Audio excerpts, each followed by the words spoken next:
What are stories? Stories have played an important role in human history. Humans have used stories to communicate with each other since prehistoric times. Stories help you travel to magical places with the help of your imagination alone. Stories also help you to learn about the world in a fun way. Let's take a look at what a good story is made of. The beginning. Naturally, every story begins at the beginning. This is where you introduce the environment of the story. Will the story be set in a city or a forest? What will constitute a part of that environment? If you want the story to take place in a city, you will add buildings, roads, cars, and people.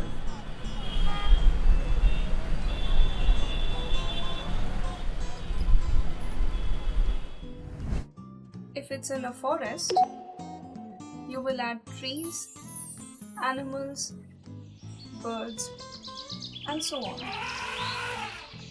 You can think about what all of these elements will look like visually. Let's take an example. You might be familiar with the famous story of the Thirsty Crow. We will be using this story to explain how you can build a good story.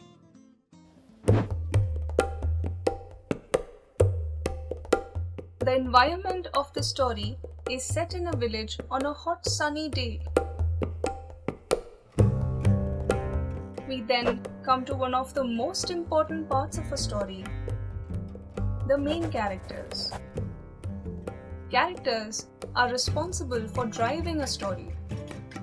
Characters can be humans, animals, even non-living things, such as toys or books. It is all up to your imagination.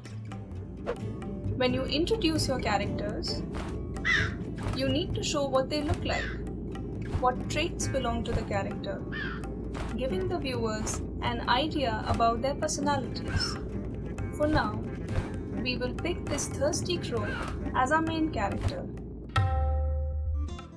Next, we get to the middle. The plot of the story starts to take shape here. This is where the conflict starts to build.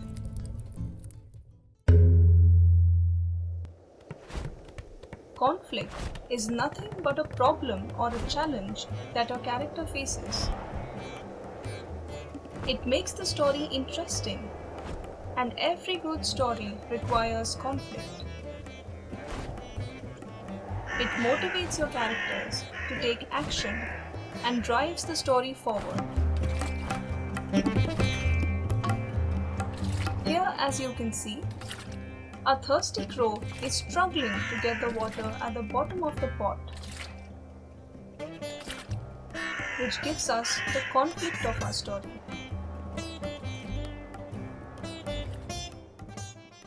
We now reach the most exciting part, the ending. Every good story has to eventually come to an end. End is where the conflict of your story gets a resolution. A resolution is nothing but a solution for the conflict that you had introduced earlier into the story. As we reach the end, it's time to decide how the conflict will come down to a resolution. We ask the questions: who will help find the solution? Will another character be introduced at this point? Will a natural occurrence help to resolve the issue? In our story, as you can see, we arrive at the resolution with the help of some friendly ants. They see a poor crow in distress and come to its rescue, resolving the conflict. Thus, the ending of your story will greatly depend on how you want your audience to feel at the end. It could end with something funny, a heroic act, or can even be sad. When you write your own story, you have the choice of considering different genres.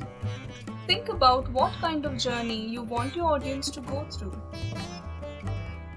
Depending on the answer, the story can be an adventure, comedy, or a tragedy. As you go deeper into your storytelling process, you can also expand on your characters. Think about the details like what motivates them, what their intentions are, and show how complex the characters can be. Let your imagination run wild.